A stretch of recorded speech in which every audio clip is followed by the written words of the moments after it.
नमस्कार फ्रेंड्स, आपण मैंने सुभद्रा टंका पाइबापी बहु अस्तव्यस्त होउथिबे, सरकार ऊपर चिड़ुथिबे कहीं ना भाई एठी कथा गोटे हेउची गोटे नहीं।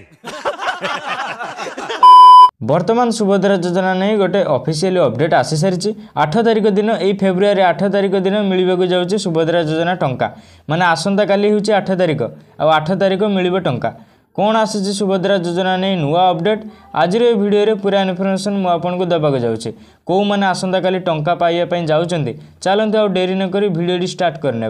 पूरा इनफर्मेशन पाइपर। जय जगन्नाथ मोरुन स्वागत कर नुआ भिडियो पसंद लगे भिडियो गोटे लाइक करी आम चैनल को सब्सक्राइब करी पाखर बेल आइकन टीपी ऑल सिलेक्ट करने को जमार भी भूलिबे नहीं। अपडेट रे लेखा है आसंता फेब्रुआरी 8 तारिख अर्थात आउ एक दिन पर मिलिबो सुभद्रा योजनार प्रथम किस्ती चतुर्थ पर्याय टंका जाजपुर दिज्व प्रथम किस्तीर चतुर्थ पर्याय टंका एने पूर्व घोषणा कर प्रभात परिड़ा माना आम उपमुख्यमंत्री एटा भी कहते जो मैंने एमपीसीआई रिजेक्ट लिस्ट रे अछंती आउ सेमाने एपर्यंत हेलानी एमपीसीआई रे लिस्ट क्लियर करिना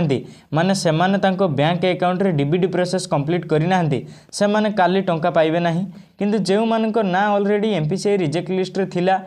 आउ सेमाने ऑलरेडी डीबीडी क्लियर करि सारिचंती